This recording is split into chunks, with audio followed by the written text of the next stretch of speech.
AI has influenced every area of human life. We look at our film industry and we see how AI is beginning to make films a lot. The Avengers movie that is about to come out very soon. We've seen so many trailers that have been AI made and have been fake.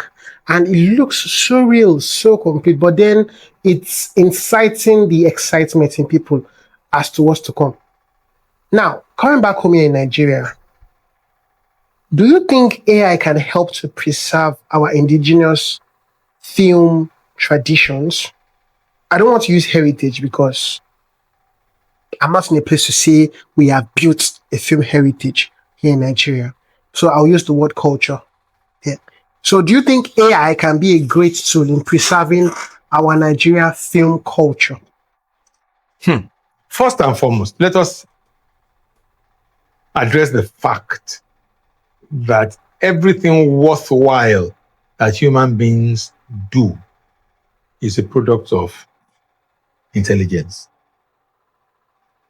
So, if we have artificial intelligence, it can only enhance our productivity.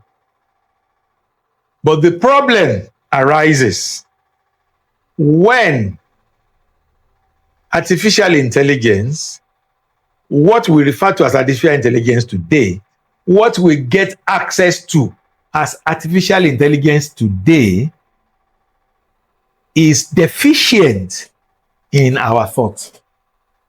Oh.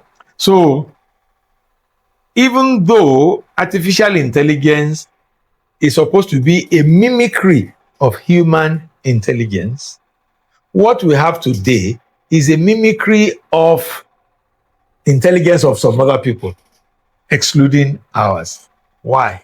Because we have not contributed our thoughts into the big data that is training the large language models. So that is a major problem. We cannot afford to depend on artificial intelligence as things are now, because our thoughts, our culture, our understanding, our epistemologies, our metaphysics are not present in present artificial intelligence. And I don't mean metaphysics by occult, and I mean that beyond mass and volume that are real to us. For example, numbers. Number is not physical. Number is ideational.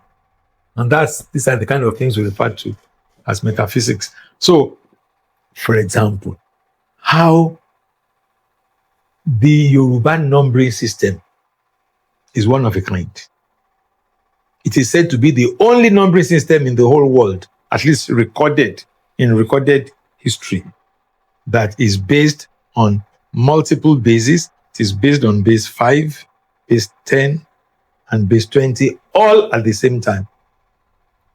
And not only that, it involves addition, it involves subtraction, it involves multiplication. Because you want to say something like 95 in Yoruba. 95 is 5 times 20 minus 10 plus 5. 5 times 20, 100, minus 10, 90, plus 5, 95.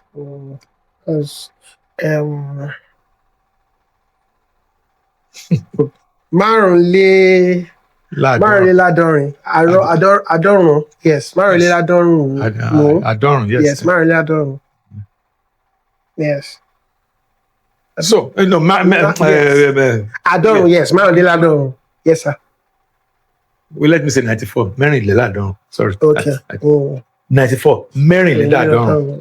That is 20 times 5 minus 10 plus 5 plus 4. Plus 4. Okay, yes, Mary. Yes, sir.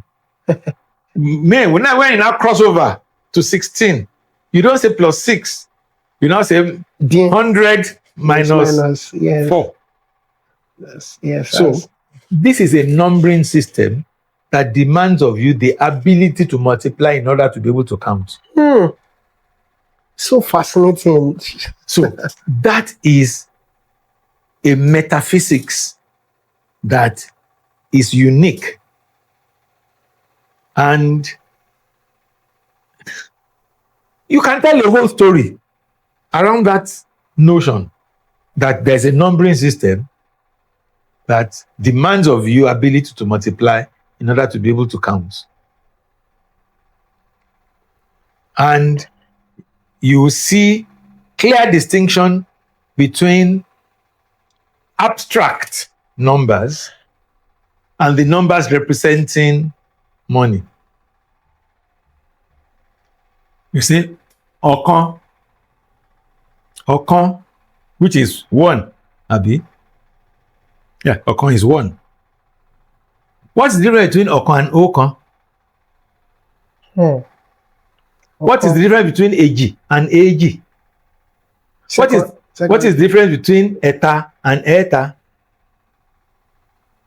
Ení, èjì, ẹ̀ta are conceptual, whereas ọ̀kan is real, is owó kan, owó èjì, ẹ̀ta, owó mẹ́ta, ẹ̀rin, owó mẹ́rin, àrún, owó márùn-ún.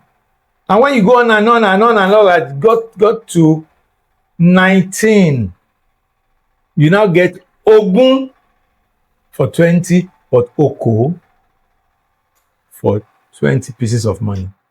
You see, how can you overlook, be you a mathematician, be you a number theorist, be you a computational, whatever you are, be you an information scientist, how can you neglect such depth and be chasing? That's how we do it abroad.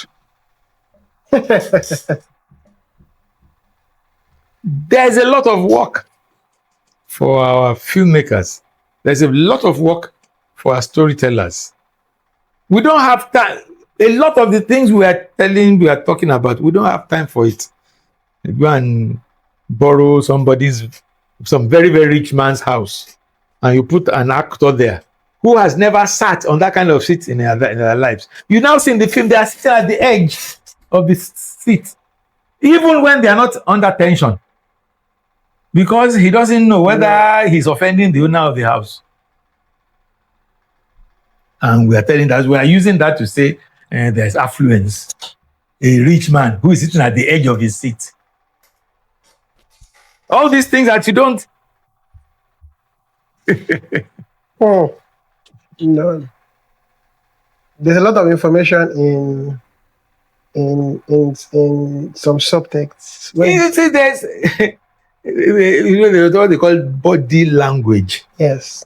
It is very difficult to fake. Body language is very difficult to fake. So if you have an actor or an actress that is not steeped in the art, to the extent that when he reads his lines, when he studies the script, yes, he becomes that person. That person, yes, sir. You just see fake, feeble copies of the part. I've been following Tunde Kelani's, from my desk, he calls it, picks out some actors and actresses that have done things for him in the past. And the way he describes how these people entered into their role, you see that this is proper act. Proper act. That's right, sir. And then you see many of the other things, you know that this man who is acting the role of a rich man has never been rich in his life and doesn't even know what it means to be rich, doesn't know how to act a rich man. He's just been obnoxious in the name of trying to be rich. So, sir, what you're explaining now is something that I was trying to study in the past few months, where I was looking at a couple of actors. There's a popular actor called Cillian Murphy. He acts in a popular TV series called Peaky Blinders. There's the actor that is considered to be the greatest of all time, Daniel Day-Lewis. They say they get steeped into whatever role they are fixed into. they learn the culture, they learn the arts, they begin to imbibe the mannerism of it. And I think the way you explained it now is how it's usually done. Go and watch Dustin Hoffman Okay, I've heard of him. in what's the name of this film? Where he acted somebody with some learning difficulties. Rain Man, is it Rain Man? I think so. Okay. He entered The role. the role, and or go and watch the late Larry Akinleye in The Headmaster in Thunderbolt Magnum. Hmm. Or even him, Larry Akinleye, as the brother to Ajani in Oleku. If you understand Yoruba culture. And then Larry Akinleye was interviewed. How do you do these things? He said, once I get a script, I read through it. I identify somebody in my village who behaved that way, and I lock myself to that. I was reading yesterday the story of his grandmother by one Kayode Samuel. I was talking about his grandmother, Yaolobi. Because I know women like that, I understood what he was talking about. I could really see how he used his capacity to tell stories to present the story of Yaolobi. And mind you, I didn't read Kayode Samuel's account. I read the book reviewer's account, and yet I was able to identify Yaolobi. That is what you call storytelling. Hmm. No be wasa. So storytelling, it can't be about the name or the prestige of the actor, but how well the actor imbibes Yes. the role. First of all, how well the person who did the casting recognizes the person that can deliver. I forget the name of the person who acted the general in Cordelia, Tunde Kelani's Cordelia. Young, yes. Yes. Yeah. He acted a general Yes, it did. with the panache, with the assurance, with the confidence in the midst of commotion. Only recently I learned that he grew up in the barracks. Oh, so you're giving. Yes. So you see, in Nigeria, we tend to trivialize many things.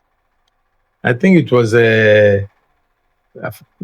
one of the former Marshal General, what's it, the head of the Road Safety Corps, Okay. that said that when there is a big gathering and there's going to be lots of cars, Nigerians take one or two people, dispensable people who don't need to listen to what is going on in the main hall, to direct traffic. He said, traffic that is a subject that is studied at PhD level.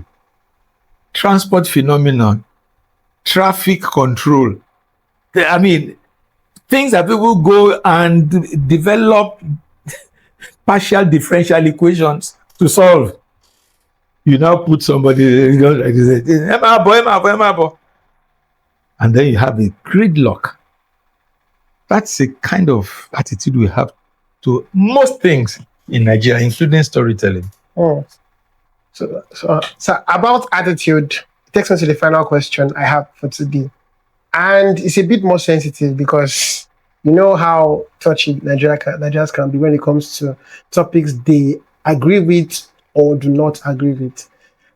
So about a month ago, I posted a video where I was talking about, I used the brief history of Nigerian filmmaking to talk about the fact that all the three major ethnic groups have been involved in one way or the other, the growth of Nigerian film industry and Nollywood, right? And because of that, we should never allow tribalism to seep into the filmmaking business so as to ensure the continuous growth. However, which is very surprising, a lot of people came from my head, mostly Yoruba people, to say that I am being biased, I'm being tribalistic because why would I say? Because I explained the fact that, popularly touted as the father of Nollywood was Kenneth Nebui, popularly touted, and the fact that Ola Balogun shot the first Igbo movie. So because of that, they came for me, and it was surprising because number one, I'm a Yoruba, I'm a Yoruba man, and they could clearly see my name written there on the Facebook profile there. And number two is the fact of how they directly tried to just miss the point I was making. So in the comment section, Anna put there a video that we shot last year where you give an account of the history of filmmaking in Nigeria from the Egon Alare to the Alalujo's, Alarinjos to up until Ogundi and his theater group, then to how Kenneth Nebui got into doing this thing and what he did before, with the 21 Yoruba films he shot in Western Nigeria, for them to see that this is a full account, which, if you remember, sir, when we posted the video, you saw a lot of Igbo people coming for us because they saw it as us trying to post. Coming for you, not me. They saw us trying to post Yoruba as at the forefront of Nollywood. Now, I'm not going to hash on that too much, but do you think tribalism is something we can avoid in the Nigerian film industry? Well, first of all, the word tribe is a problem. If the Igbo are a tribe, what makes the English not a tribe? If the Yoruba are a tribe, what makes the Welsh not a tribe? If the Birom are a tribe, why are the Finnish not a tribe? And you see already the problem of describing yourself in somebody else's language. You don't know the trap that the person has set for you. So they don't call themselves tribes. Despite the fact that the United Kingdom is based, it has the Scots, the Irish, the Welsh, the English, yet they refer to none of those four as tribes. But for us, it is tribes. And there's none of this that you don't have at least more Yoruba people, a larger population for Yoruba people. So let's stick to ethnicities than tribes, because tribe is a rogue word used by Europeans, used by English rather, to describe people they believe are living at some kind of lower rungs of societal ladder. So ethnicity rather than tribalism. Okay. Yes. Okay. And a lot of what they refer to in Nigeria as tribes are actual nations. So a lot of people you refer to as tribalists are actually nationalists. So we need to get that clear. Okay.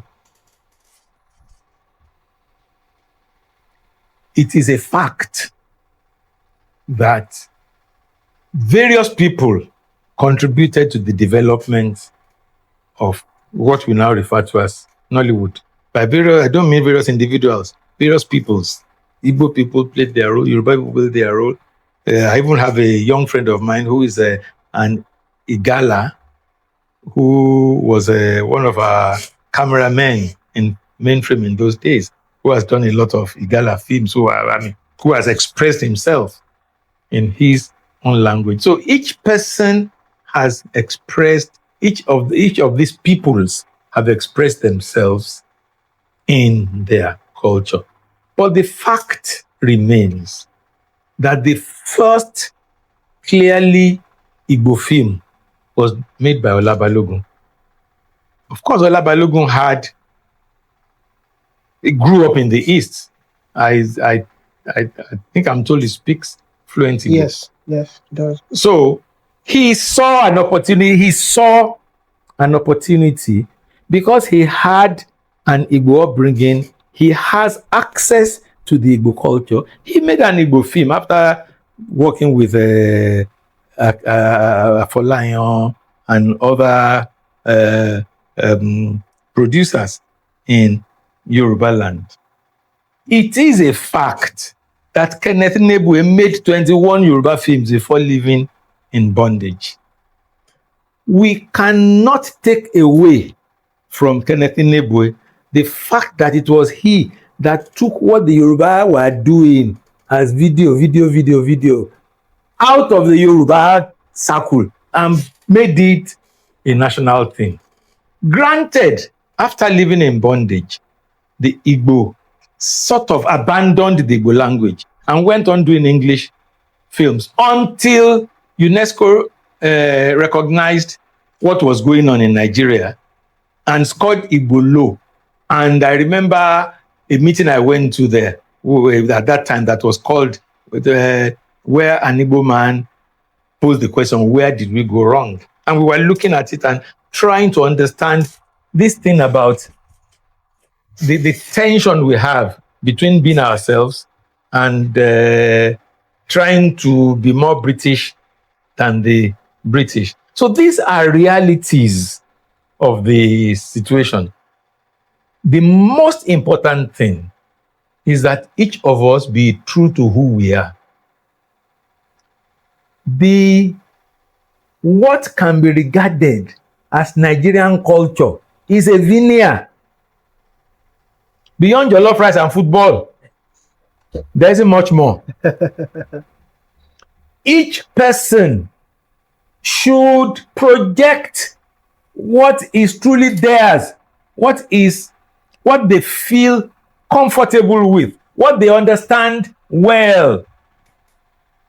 There's an Igbo man who speaks fluent Yoruba and acts in Yoruba films.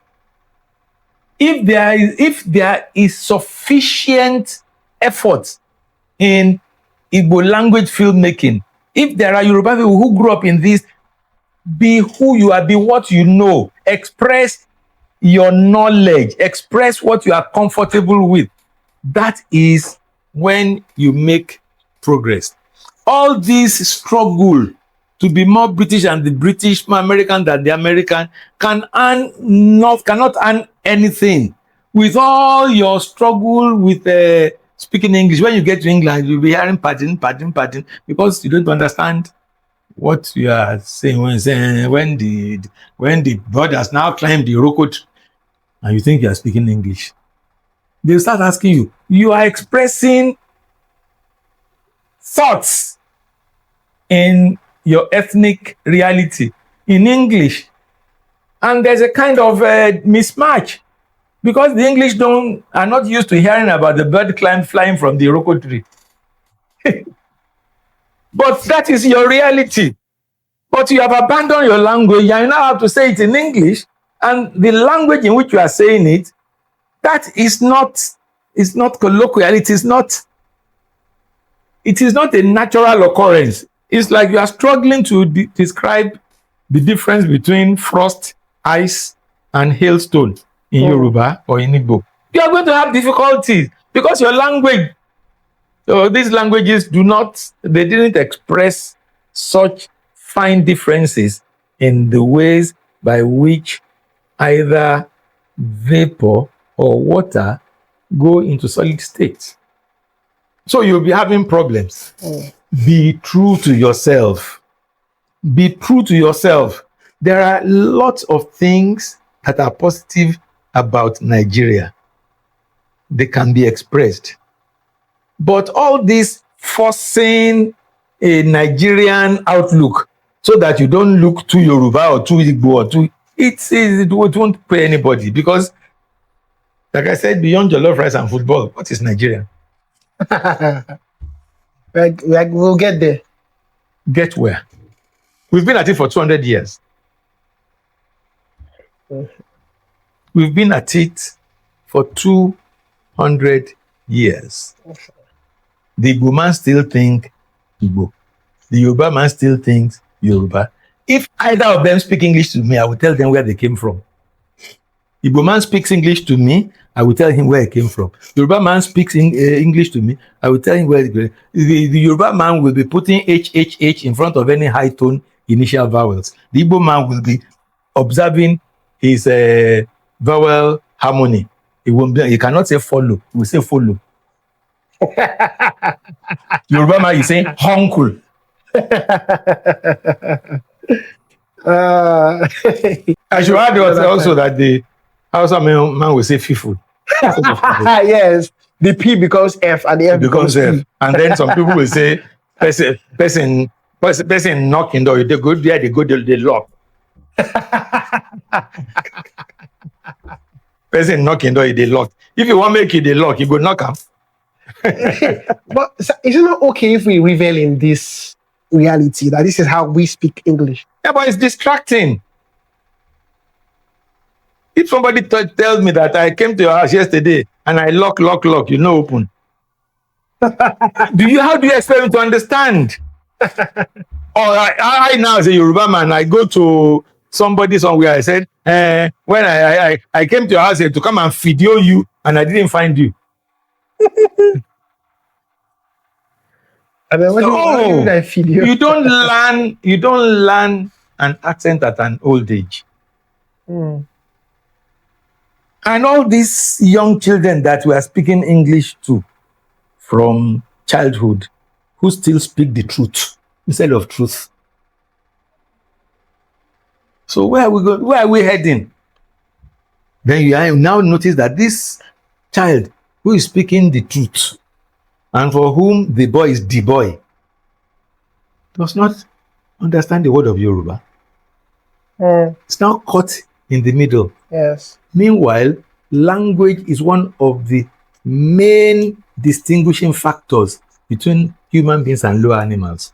So if in the process of making your children English with all their black body, you derive them of Yoruba, you derive them of Igbo, you derive them of Ibibio, you derive them of their languages, you are creating dogs. This is enlightening. So I was going to say something. I was lecturing. I mean, when I've lectured a number of times, a couple of my students have passed comments saying that, "Sir, why are you always speaking English? Like, it has to be perfect." And then I tell them that I don't owe you an explanation as to how I speak English because you can hear me very clearly. But if you must know, this is how I've been speaking English since I was a little boy. My father was a trained English tutor who went around the country on WAEC mandated teachings. And he said, what is the essence of mispronouncing because you are trying to overpronounce or underpronounce or be perfect when you can just learn the right thing and say the right thing? Why are we teaching oral English? For you to understand the sounds, the consonants, the vowels, the diphthongs, so that when you are speaking it can tally. So imagine me growing up with somebody like that, and at age 16, I can't have a good command of English language. Wouldn't it be like he failed or he was being hypocritical in what he was saying if his son or his children could not showcase these teachings he has been going around to do? Yeah, well, first of all, let us first of all admit that the only reason why that pressure was put on you is because English is the language of officialdom, is the language of administration, the language of education in Nigeria. My own situation is even different. I grew up with white people.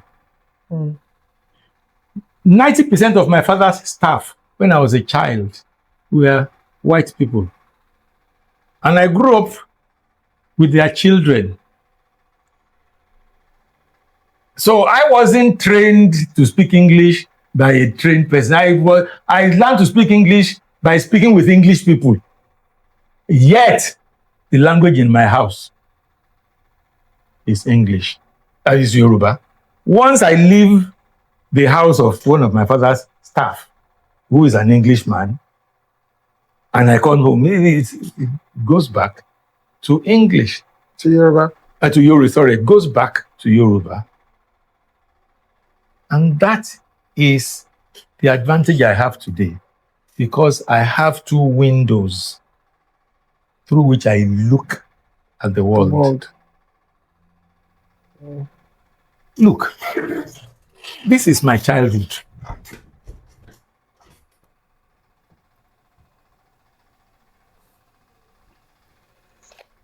This is my childhood. These are the children that I grew up with. That's me. That is me as a 4-5-year-old. So that is the environment in which I grew. So this thing about speaking English, there's nothing about it. There's nothing liberating about it. If in the process of speaking good English, you lose your own language, you are doomed. Because you can never impress the Englishman with your English. No matter how hard you try, you will stay here, pardon me, because you are speaking with an accent. They will even tell, when people, I know Nigerian children who were born in England, raised in England, when they got to America, they told them they had accents. Those who came from America went to England, they told them they had accents. How much more you from Nigeria? Why struggle into a battle that you can never win? Whereas nobody can tell me I have a Yoruba accent in Yoruba, except if they are Igesha people and they hear me speaking Oyo, or they will hear me speaking Igesha. So why don't you put all your emphasis on that which is yours? And the fact that I had the good fortune of being spoken Yoruba to as a child, despite the fact that I was exposed to English around the compound where I grew up, is a major advantage to me. That's why I see things that other people don't see. I notice things that other people don't notice. I find it interesting, for example, that in Yoruba, you create continuity with the same sound. You create continuity in English. In English, the continuous of go is going. In Yoruba, the continuous of law is law. One is a prefix, the other is a suffix. It is because I understand both Yoruba and English I was able to see that. Those children who their children, parents who barely speak English are speaking demotic English too, can never see that kind of interesting phenomenon in in the monogenesis of human language. So, first and foremost, be yourself. I don't know how to say this in English. Don't in the quest to gain the others, lose your own. That's for me is the most fundamental thing. That's the perfect submission to this conversation.